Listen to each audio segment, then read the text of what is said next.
بسم اللہ الرحمن الرحیم۔ اللہ تبارک و تعالیٰ کے پاکیزہ نام سے آغاز کرتے ہیں جو بہت مہربان نہایت رحم والا ہے۔ حدیث نمبر 443 چل رہی تھی۔ اس میں حضرت جابر بن عبداللہ رضی اللہ تعالی عنہ راوی ہیں۔ یہ کہتے ہیں کہ میں نبی کریم صلی اللہ علیہ وسلم کے پاس آیا، آپ اس وقت مسجد میں تھے، اور فرماتے میرا گمان ہے کہ وہ چاشت کا وقت تھا۔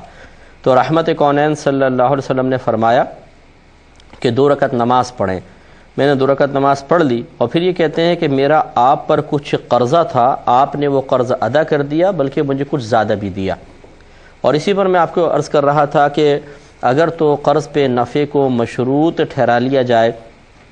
تو یہ سود بن جاتا ہے اور حرام ہے، گناہ کبیرہ ہے۔ لیکن اگر کوئی مشروط نہیں ٹھہراتا ہے، بلکہ وہ قرضہ جیسے ہم عام طور پہ دیتے ہیں، نارمل حالت میں دیا ہے، اب لوٹانے والا اپنی مرضی سے لوٹاتے وقت کچھ زائد دے دیتا ہے تو اس میں کوئی حرج نہیں ہے، اس کو لے سکتے ہیں۔ اور میں آخر میں پچھلے پروگرام کے لاسٹ میں ایک تیسری صورت بھی عرض کر رہا تھا کہ اگر کوئی بالفرض ایسا علاقہ ہے کہ جہاں پر یہ رواج پڑ گیا ہے، رسم ہی ہو گئی ہے کہ جو بھی کسی کو قرضہ دیتا ہے تو لوٹانے والا 2%، 3%، جتنا قرضہ ہے اس کو 2% اور 3% اس کو نفع بھی دیتا ہے۔ اور یہ اتنا زیادہ ہو چکا ہے کہ ذہنوں میں رچ بس گیا ہے کہ زبان سے کہنے کی ضرورت نہیں ہوتی، ایسا ہو جاتا ہے کہ جس کو بھی دیتے ہیں وہ ضرور پھر سامنے والا جو مقروض ہے وہ لوٹاتے ہوئے ایسے ہی کرتا ہے، کچھ پروفٹ دیتا ہے۔ تو یاد رکھیں کہ جب کوئی چیز اتنی معروف اور مشہور ہو جائے کہ بغیر طے کیے بھی اس پر عمل پیرا لوگ ہونے لگیں تو وہ معروف کہلاتی ہے، کہ بہت زیادہ یہ چیز معروف ہو گئی ہے، مشہور ہو گئی ہے۔ اور یہ ضابطہ قاعدہ ہے کہ المعروف کالمشروط، کہ معروف ایسے ہی ہوتا ہے جیسے اسے مشروط ٹھہرا لیا گیا ہو، یعنی جب کسی شے کو مشروط ٹھہرا لیں جیسے، ایسے ہی معروف، کیونکہ جب اتنا زیادہ معروف ہو گیا ہے کہ لوگ اس کے خلاف جا ہی نہیں رہے ہیں تو بالکل ایسے ہو گیا جیسے اس کو مشروط ٹھہرا لیا جائے۔ لہٰذا اگر کسی علاقے میں جیسے ہم نے آپ کو بتایا کہ اس طرح کا رواج ہے کہ قرض پہ ضرور نفع لیتے ہیں، تو وہاں پہ چاہے زبان سے نہ بھی کہیں، اب اگر سامنے والا اپنی مرضی سے بعد میں نفع دیتا ہے تو وہ سود میں ہی شمار ہوگا، کیونکہ وہاں پہلے سے ہی یہ سب کے درمیان عادت رائج ہو چکی ہے کہ قرض پہ نفع دیا جاتا ہے۔ اب یاد رکھیں جہاں یہ اس طرح معروف کوئی شے ہو جاتی ہے، غلط چیز معروف ہو جاتی ہے، وہاں پر اگر آپ خرابی سے بچنا چاہیں تو پھر ہوتی ہے صریح طور پر صاف الفاظ میں ممانعت یا منع کر دینا، تو پھر وبال سے بچتے ہیں۔ مثال کے طور پہ کیا مطلب ہے؟ دیکھیں مثال کے طور پر میں نے 1 لاکھ روپے قرضہ دیا اور ہمارے علاقے میں یہی رواج ہے، فرض کر لیں کہ جب کوئی قرض دیتا ہے تو مقروض واپس کرتے ہوئے 2%، 3% بیچارہ زیادہ پیسے دیتا ہی ہے۔ اب میں نے دیتے ہوئے اس کو یہ کہا کہ بھائی میں آپ کو 1 لاکھ روپے دے رہا ہوں، لیکن جو ہمارے یہاں بدعت ایجاد ہو گئی ہے نا کہ واپسی کرتے ہوئے زیادہ پیسے دینا، کوئی پیسہ دینے کی آپ کو ضرورت نہیں ہے، آپ مجھے 1 لاکھ ہی واپس کریں گے، یہ کہہ کے میں نے اس کو دے دیا۔ اب دیکھیں جو معروف تھا، جو مشروط کی مثل ہو گیا تھا، میں نے صریح الفاظ میں، واضح الفاظ میں اس کا رد کر دیا ہے کہ مجھے نہیں چاہیے، میں نہیں لوں گا۔ اب یہ ہوا کہ جب وہ واپس کرنے لگا اس نے اپنی مرضی سے مجھے 2%، 3%، 5% دے دیا، تو یاد رکھیں چونکہ میں پہلے صراحتاً منع کر چکا تھا، لہٰذا اب اگر میں اس کو لینا چاہوں تو لے سکتا ہوں۔ تو خلاصہ کلام یہ ہے کہ جب کوئی غلط چیز معروف ہو جاتی ہے، اگر آپ اسی مالی معاملے میں انوالو ہوتے ہیں اور صراحتاً منع نہیں کرتے ہیں تو سمجھ لیجئے کہ آپ نے اس کو مشروط ہی ٹھہرا لیا ہے۔ تو اب اس کی مشروط ہونے کی قباحت سے بچنے کے لیے ضروری ہوگا کہ آپ اس کا صراحتاً رد کر دیں کہ بھئی میں نہیں لوں گا، میں ایسا نہیں کروں گا، تو پھر صحیح ہے۔ بعد میں وہ شخص کو دینا چاہے تو کوئی مسئلہ نہیں ہے، دے سکتا ہے۔ ہمارے امام اعظم ابو حنیفہ رضی اللہ تعالی عنہ قرض پہ نفع لینے کے سلسلے میں کس قدر محتاط تھے کہ آپ ایک مرتبہ کسی نے آپ کو جنازے پہ بلایا کہ آپ تشریف لے گئے، دوپہر کا وقت تھا، ابھی جنازے میں تھوڑی سی دیر تھی تو دھوپ میں کھڑے ہوئے تھے، تو کسی شخص نے کہا کہ حضور یہ اس مکان کی دیوار کے سائے میں تشریف لے آئیں، تھوڑی سی دیر ہے جنازے میں۔ تو آپ نے شاید فرمایا کہ نہیں، اور وجہ بتائی، فرمایا کہ اس لیے کہ اس مکان والے نے ہم سے قرض لیا ہوا ہے، تو ایسا نہ ہو کہ اس کی دیوار میں کھڑا ہونا اس قرض پر نفع بن جائے، اس لیے اچھی طریقے سے یاد رکھیں کہ قرض کے اوپر کوئی نفع نہیں لینا ہوگا، اس میں احتیاط کرنی ہوگی۔ اور یہاں ضمناً ایک مسئلہ اور عرض کر دیتا ہوں، یہ مسئلہ آ ہی گیا ہے کہ ایک تو ہوتا ہے کہ آپ مشروط ٹھہرا کے کوئی نفع لیں، وہ تو ہے ہی منع جیسے میں نے بتایا، ایک ہوتا ہے معروف ہو گیا تو وہ مشروط کی مثل ہو جاتا ہے، یہ بھی منع ہے۔ اور ایک ایسا ہوتا ہے کہ ہم نے مشروط تو نہیں ٹھہرایا، معروف بھی نہیں ہے، لیکن بعض اوقات ہم اس قرض پہ کچھ نفع لے رہے ہوتے ہیں، تو یہ نفع لینا منع ہوتا ہے۔ وہ کیسے؟ وہ اس کی صورت یوں بن سکتی ہے، مثال کے طور پہ آپ کے ایک رشتہ دار ہے جو پہلے کبھی آپ کی دعوت نہیں کرتا ہے، کبھی آپ کو چائے پہ اس نے نہیں بلایا، کبھی اس نے آپ کی خاطر تواضع نہیں کی ہے، لیکن اب آپ نے اس کو قرضہ دے دیا مثال کے طور پر۔ اب اس کے گھر کے پاس سے آپ گزر رہے تھے، وہ آگے نہیں حضور آپ ایسے کیسے جا سکتے ہیں، میرے گھر کھانا کھا لیں آپ، نہیں چائے پیے بغیر کیسے آپ کو بھیج سکتے ہیں۔ تو یاد رکھیں کہ اب آپ سمجھ سکتے ہیں کہ وہ جو یہ دعوت کر رہا ہے، یہ چائے پلا رہا ہے، وہ صرف آپ کے قرض کی وجہ سے ہے، کیونکہ اس سے پہلے کبھی اس نے دعوت نہیں کی ہے، اس سے پہلے اس نے چائے نہیں پلائی ہے، یا وہ کوئی تحفہ دینے لگے کہ جی دکان پہ مثلا اس کی پھلوں کی دکان تھی، آپ وہاں سے گزرے، ارے جی بچوں کے لیے کچھ پھل لے جائیں، بس یہی میری خواہش ہے، اور آپ نے اس کو قرضہ دیا ہوا ہے، تو پھر یہ اس قسم کا جو نفع ہے یہ لینا فقہا نے سختی سے منع کیا ہے، کیونکہ یہ عادت سے ہٹ کر ہو گیا اور اس کی بنیادی علت اور وجہ آپ کا قرض ہی تھا، اس لیے اس سے اجتناب کرنا چاہیے۔ ہاں اگر وہ زیادہ مصر ہے تو آپ پیسوں کے بدلے میں لے لیں، اگر پھل فروٹ وغیرہ پیسوں کے بدلے میں، یا جیسے مثال کے طور پہ اگر آپ کو یقین ہے کہ میں اس کی بات نہیں مانوں گا تو دل آزاری ہو جائے گی، دل ٹوٹ جائے گا اس کا، وہ پیار سے بلا رہا ہے، محبت سے بلا رہا ہے، اب آپ کو تو مسئلہ پتہ ہے کہ یار میں کھاؤں گا تو خواہ سود کی تھوڑے سے اس میں معنی مفہوم آ سکتا ہے، لیکن وہ آدمی کسی اور زاویے سے دیکھ رہا ہے کہ نہیں یار میں غریب آدمی ہوں، چلے ان سے قرضہ لیا ہے، میں دعوت کر رہا ہوں، یا نہیں رہے، حالانکہ اس سے پوچھا جائے گا کہ پہلے تو تم نے کبھی بھی دعوت نہیں کی، اب کیوں کر رہے ہو؟ یقینی سی بات ہے اس لیے کر رہے ہو کہ اس نے قرضہ دیا ہے، لیکن اس کو اتنی دلیلیں سمجھانے سے وہ بعض اوقات نہیں سمجھ پاتے، عام قسم کے لوگ ہوتے ہیں، تو اگر اس کے دل آزاری کا اندیشہ ہو تو پھر جا کر کھا لیں، اور کھانے کے بعد کوشش یہ کریں کہ جتنے کا اس نے کھانا کھلایا ہو اتنا اس کے بچوں میں کچھ تحفہ وغیرہ تقسیم کر دیں، کوئی اور چیز اس کو دے دیں تاکہ اس کا بدلہ ہو جائے، کھانے کا بدلہ ہو جائے اور قرض کے اوپر یہ نفع نہ بنے۔ تو یہ تھوڑی سی حکمت اختیار کرنے میں کوئی حرج نہیں اور کرنا چاہیے۔ ہاں اگر ایسا ہو، فقہا نے لکھا کہ پہلے سے ایک شخص کی عادت جاری ہے، مثال کے طور پہ ایک میرا دوست ہے، وہ کبھی کھلا دیتا ہے، کبھی پلا دیتا ہے، کبھی تحفے تحائف دے دیتا ہے بغیر میرے قرضہ دیے بھی، پھر اسے کسی ٹائم ضرورت پیش آ گئی اور میں نے اس کو قرضہ دے دیا، اب اس نے 2-4 دن بعد کہا کہ یار گھر پر آنا کھانا کھائیں گے، اور یہ عادت پہلے بھی تھی کہ ہم پہلے ساتھ بیٹھتے تھے، تو اب کوئی حرج نہیں ہے، کیونکہ اب وہ دعوت جو ہے وہ پہلے سے ایک عادت چل رہی ہے، ایک روٹین بنا ہوا ہے، اس کے تحت دعوت ہو رہی ہے۔ اب ایسا نہیں ہے کہ وہ آپ کے پیسے کے بدلے میں یا قرض کے بدلے میں احسان مند ہو کر کوئی دعوت کر رہا ہو، تو لہٰذا آپ جا سکتے ہیں اور اب دعوت کھا سکتے ہیں۔ تھوڑی سی قیودات ہوتی ہیں، تو علم انسان کے پاس ہو تو بڑی اچھے انداز سے فیصلہ کر کے اپنے آپ کو بہت سے گناہوں سے بچا سکتا ہے، اور جن بیچاروں کے پاس علم نہیں ہوتا ہے وہ تو بلکہ ہم نے یہ دیکھا ہے کہ اگر کسی رشتہ دار کو قرضہ دیا ہوتا ہے تو اس سے زیادہ زیادہ نفع لینے کی کوشش کرتے ہیں۔ مثال کے طور پہ میں آپ کو مثال دیتا ہوں اور اس میں بہت سارے لوگ پھنسیں گے۔ ایسا ہوتا ہے کہ جیسے کسی کی بچی کی شادی ہو رہی ہے، غریب آدمی ہے، وہ رشتہ داروں کے پاس جاتا ہے یا تھوڑی سی میری مدد کرو، بچی کا جہیز وغیرہ کھانے وغیرہ کے مسئلے تھوڑا چل رہے ہیں، پیسہ کم ہے، آپ نے پیسے دے دیے اس کو، اب اس نے شادی کاٹ دیا، آپ شادی میں پہنچے، تو اب آپ کی سے مراد جو ایسا کرے وہ، تو اب بعض اوقات قرضہ دینے والے کی خواہش ہوتی ہے کہ مجھے ذرا کسی اچھی ٹیبل پہ بٹھایا جائے اور میرے سامنے جو مطلب ڈش لے کر آئے وہ ویٹر نہ لے کر آئے، بلکہ جس کو میں نے پیسے دیے یہ خود صاحب خانہ آئے اور آ کے بار بار مجھ سے پوچھے کہ حضور کچھ کمی تو نہیں ہے وغیرہ وغیرہ، اور میرے پاس جو ڈش آنی چاہیے اس میں سب سے بہترین بوٹیاں ہونی چاہیے۔ اور ہوتا بھی ایسا ہے، پھر جو بیچارہ مقروض ہوتا ہے جب وہ دیکھتا ہے کہ جس نے قرضہ دیا بیچارہ وہ قرض خواہ آ رہا ہے تو وہ بچ جاتا ہے بیچارہ، اس کو اچھی جگہ بھی بٹھاتا ہے کیونکہ بھئی آپ کا احسان ہے کہ آپ نے اتنے برے وقت میں پیسے دیے، اور پھر اچھی اچھی بوٹیاں لے کر آتا ہے، اس کو کھلاتا ہے، اور خوب ہم ڈٹ کے کھا رہے ہوتے ہیں مزے سے، یہ نہیں سوچتے کہ یہ قرض کے اوپر نفع ہے۔ اگر یہ پیسہ نہ دیا ہوتا تو پھر سوچیں کیا یہ اتنی ہی عزت سے بٹھاتا، اتنی ہی اچھی بوٹیاں لا کر دیتا، اتنا ہی میرے آگے پیچھے گھومتا؟ اگر دل گواہی دے کہ نہیں تو سمجھ لیجئے کہ پھر پھنس گئے غفلت کے اندر، کچھ نہ کچھ گڑبڑ ہو گئی ہے۔ تو اس طریقے سے ہم جو صاحب علم ہوتا ہے بہرحال وہ اپنا ہر جگہ محاسبہ کر کے اپنے آپ کو گناہوں سے خطاؤں سے بچا لیتا ہے اور حقیقی تقوی اختیار کر سکتا ہے۔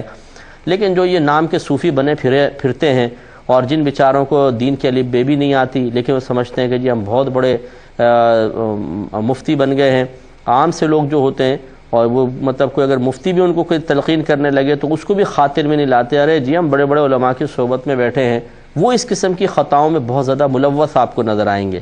کیونکہ وہ علم تو ہوتا نہیں ہے، اور تکبر اتنا ہوتا ہے کہ کسی کی نصیحت قبول کرنا، کسی کی علمی بات سیکھنا، یہ ان کا نفس گوارا نہیں کرتا ہے، تو پھر وہ اسی طرح جہالت میں غوطے لگا کر اپنے آپ کو گناہ گار کرتے ہی رہتے ہیں۔ اس پہ ضرور توجہ کریں۔ ہمارے دیکھنے والے بھائی بہنوں میں کسی نے اس طریقے سے کچھ کیا ہو کبھی زندگی کے اندر، اللہ کی بارگاہ میں توبہ کر لیں فوراً، اور کوشش کریں کہ جس کا آپ نے اس طرح کھایا پیا ہے اس پہ کچھ اس طرح کے احسانات کر دیں تاکہ یہ بدلہ ختم ہو جائے۔ توبہ بھی کریں اللہ کی بارگاہ میں۔ اگر وہ شخص نہیں یاد ہے کون تھا کہاں، لیکن یہ ضرور یاد ہے کہ ایسا ہم نے کچھ نفع لیے تھے، تو اس نامعلوم مالک کی طرف سے یا معلوم لیکن غیر موجود مالک کی طرف سے آپ صدقہ کر دیں، جتنا تھوڑا بہت پیسہ صدقہ کر دیں، جتنا آپ کو گمان ہو کہ ہم نے اس طرح نفع لے لیا ہوگا وہ صدقہ کر دیں، تو اللہ تعالیٰ آخرت کے وبال سے انشاءاللہ آپ کو بچا لے گا۔ توبہ تو اللہ کی بارگاہ میں کرنی ہی ہوگی۔ تو قرضے کے متعلق آج یہ تھوڑی سی حدیث میں آیا تو میں نے آپ کو تفصیل سے ایک بات عرض کر دی۔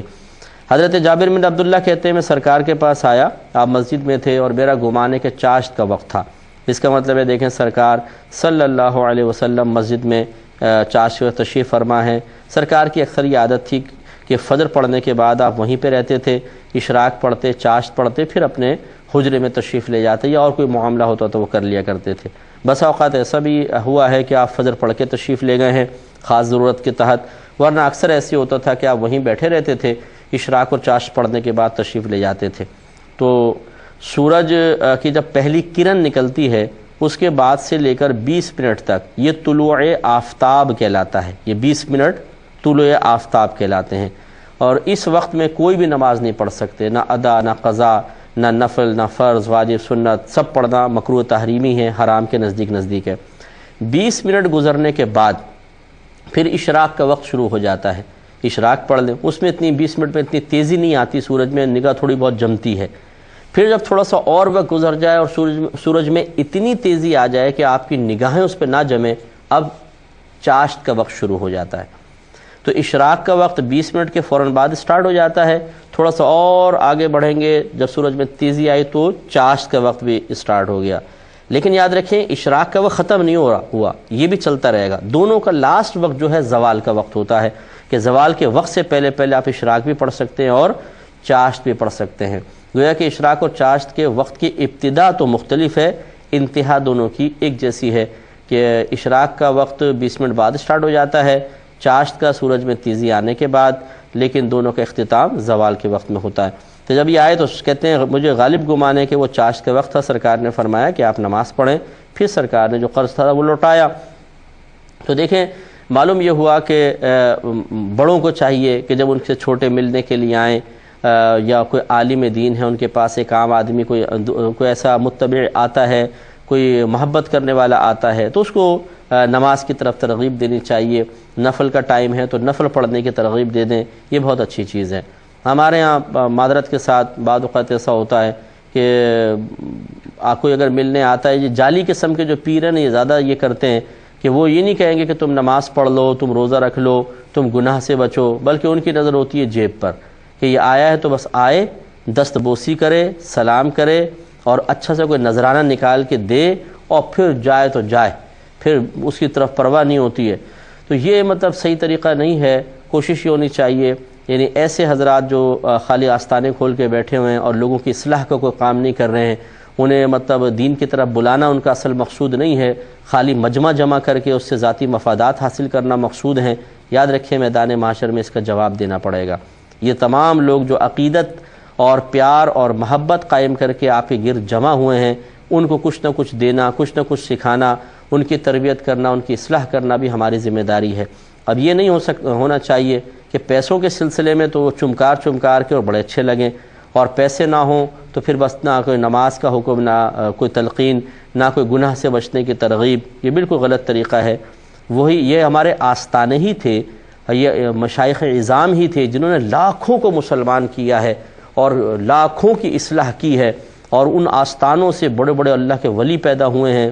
اور لوگ ریاضت کر کے اللہ کی بارگاہ میں درجہ قرب حاصل کرنے میں کامیاب ہوئے ہیں۔ ہمارے ہاں اب صورتحال یہ ہے کہ چونکہ اب یہ اصلاح کا جذبہ اور عبادات کی طرف راغب کرنا، یہ جو حکمتیں ہیں یہ تقریباً ختم ہوتی جا رہی ہیں، لہٰذا ہم نے تو یہ دیکھا ہے کہ بعض اوقات ایک آستانے پر ایک گناہگار سیاکار سا آدمی 10 سال 20 سال 30 سال آتا رہتا ہے اور اس کے عمل میں کوئی تبدیلی نہیں آتی، بعض اوقات تو نماز تک کا پابند نہیں بنتا، کیونکہ اس کا کام ہی یہ ہے، آئے گا تھوڑا نذرانہ دیتا ہے، دعا سلام کی اور نکل گیا، وہ سمجھتا ہے بس صرف اس آستانے میں نذرانہ دینے سے جنت میں نے خرید لی ہے، اب عمل کرنا میرے لیے کوئی ضروری نہیں ہے، اب گناہ سے بچنا میرے لیے کوئی لازم نہیں ہے۔ اور اگر خدا نخواستہ سامنے بیٹھا ہوا فراڈیا اگر واقعی وہ جعلی ہے، جعلی پیر ہے، تو وہ خود اگر یہ یقین دلا رہا ہو کہ بس تم فکر مت کرو، عمل چاہے تھوڑا بہت ہو، فقیر موجود ہے نا، بے فکر رہو، میدان معاشر میں ہم بھی تو ہوں گے، تمہیں جنت میں لے کے جائیں گے، اس طرح کی باتیں کر کر کے گناہوں پہ دلیر کر رہا ہو، تو بس پھر سمجھ لیجئے کہ اس آدمی کا بیڑا غرق ہو گیا۔ تو ایسا نہیں ہونا چاہیے۔ ہمارے سرکار صلی اللہ علیہ وسلم صحابہ کرام کی ہمہ وقت اصلاح کا جذبہ رکھتے تھے، جیسے مثال، اور یہ آپ کا فرض منصبی تھا، اور آپ نے امت کی تعلیم کے لیے بھی ان چیزوں کو اختیار فرمایا ہے بہت سے معاملات میں۔ جیسے آپ ایک دفعہ گزر رہے تھے تو صحابہ کرام بیٹھے ہوں گے، کچھ ہنسی کی آواز بلند ہو گئی، تو رحمت کونین صلی اللہ علیہ وسلم نے ارشاد فرمایا کہ اے میرے صحابہ، اپنی مجلسوں میں لذتوں کو توڑنے والی چیز کی ملاوٹ بھی کر لیا کرو۔ عرض کیا رسول اللہ صلی اللہ علیہ وسلم لذتوں کو توڑ دینے والی چیز کیا ہے؟ فرمایا موت کی یاد۔ تو موت کی یاد بہت ضروری چیز تھی، سرکار نے ان کو احساس دلایا کہ ایسا نہ ہو کہ اس ہنسی مذاق میں ایسی غفلت طاری ہو کہ آخرت کی طرف سے انسان اپنی توجہ ہٹا بیٹھے، لہٰذا موت کی تلقین فرمائی۔ یہ ہے ایک مطلب لیڈر کا کام، ایک شیخ کا کام، ایک پیر کا کام، ایک رہنما کا کام۔ اسی طریقے سے رحمت کونین صلی اللہ علیہ وسلم ایک مرتبہ تشریف لائے، حضرت عبداللہ بن عمر رضی اللہ تعالیٰ عنہما اس کے راوی ہیں، کہتے میں کھڑا تھا، کسی نے آ کے کندھے پہ ہاتھ رکھ دیے، پلٹ کے دیکھا تو رحمت کونین صلی اللہ علیہ وسلم تھے، اور آپ مجھ سے فرما رہے تھے کہ اے ابن عمر، اس دنیا میں بالکل ایسا رہو جیسے راستہ چلتا ہوا ایک مسافر ہوتا ہے، کہ وہ بعض اوقات کسی درخت کے سائے میں تھوڑی دیر آرام کرتا ہے اور پھر اپنی منزل کی طرف روانہ ہو جاتا ہے۔ تو یہ کتنی خوبصورت تلقین ہے کہ ابن عمر، اے عبداللہ، اس دنیا سے دل مت لگاؤ، بس یہاں پہ سمجھ لو سائے دار درخت کے نیچے تھوڑی دیر ٹھہرے ہو، پھر اپنی منزل کی طرف جاؤ گے۔ یہ ہیں وہ تلقینات، بہت خوبصورت انداز سے آخرت کی طرف میلان سرکار صحابہ کرام کا رکھتے تھے، یہی طریقہ میں اختیار کرنا چاہیے۔ تو سرکار نے فرمایا 2 رکعت نماز پڑھے، اگرچہ کوئی فرض واجب تو نہیں تھی لیکن نفل ہے تو نفل پڑھی، پھر آگے۔ پھر یہ بھی دیکھیے کہ ہمارے نبی کریم صلی اللہ علیہ وسلم، اور یہ آخری بات ہے اس حدیث سے متعلق، کہ ہمارے سرکار صلی اللہ علیہ وسلم نے ایسا نہیں کیا کہ آپ حاکم اسلام ہیں اور بڑا منصب ہے، مقام ہے، مرتبہ ہے، صحابہ کرام بڑی عقیدت محبت بھی رکھتے ہیں، تو سرکار نے پیسہ لے لیا ہو اور پھر دینے کا نام نہ لیا ہو، سامنے والے کی بھی ہمت نہ ہو کہ مانگے، تو لیکن ایسا نہیں ہوا، سرکار نے قرضہ باقاعدہ واپس کیا ہے۔ جب ہجرت کے وقت سرکار صلی اللہ علیہ وسلم مکے سے باہر تشریف لانے لگے، حضرت ابوبکر صدیق رضی اللہ تعالیٰ عنہ سے ایک مقام پہ ملنے کا وقت طے ہو گیا تھا، تو وہاں پہ حضرت ابوبکر صدیق رضی اللہ تعالیٰ عنہ 2 اونٹ لے کر آئے، عرض کیا رسول اللہ، یہ ایک آپ کا ہے، ایک میرا ہے۔ سرکار نے فرمایا کتنے کا ہے؟ عرض کیا رسول اللہ، پیسوں کی آپ بات کیوں کر رہے ہیں، میں نے آپ کے لیے لیا ہے، یہ آپ قبول فرمائیں۔ سرکار نے فرمایا کہ نہیں، میں چاہتا ہوں کہ ہجرت کا جو میرا سفر ہے یہ خالصتاً میں اللہ تعالیٰ کے لیے رکھوں، یعنی اس میں میرا ہی پیسہ خرچ ہو، میری محنت ہو وغیرہ۔ تو آپ نے قبول تو فرمایا لیکن بلا عوض کے قبول نہیں کیا، بلکہ باقاعدہ پیسے دیے۔ تو یہ بڑی پیاری بات ہے کہ اگر آپ نے کسی کا کوئی حق لیا ہے، مطلب کسی کا کوئی چیز لی ہے، تو اس کا حق ادا بھی کریں۔ اب ہمارے ہاں دیکھ لیجئے، حاکم جو ہیں ہمارے، عجیب و غریب صورتحال ہے کہ بینکوں سے بڑے بڑے قرضے اٹھائے ہوئے بعد میں معاف کروا لیتے ہیں اپنے لیے، سارا لوڈ عوام کے اوپر آ جاتا ہے، وہ ان کے لیے وہ کسی کا قرضہ لے لے تو واپس کرنے کا نام نہیں لیتے ہیں۔ اور ہمارے ہاں بلکہ بعض اوقات ایسا ہوتا ہے کہ جو عام قسم کے لوگوں کی میں بات کر رہا ہوں، اچھے شیوخ کی نہیں کر رہا ہوں، اچھے علماء کی نہیں کر رہا ہوں، کہ اپنے کسی متبع سے پیسے لے لیے، اب اگر اس نے مطالبہ کر دیا کہ حضور پیسے دے دیں، تو ارے تو ہم سے پیسے مانگ رہے ہو، جہنم میں جاؤ گے اور یہ کرو، ارے بھائی یہ کیا بات ہوئی، اس کا حق ادا کریں آپ۔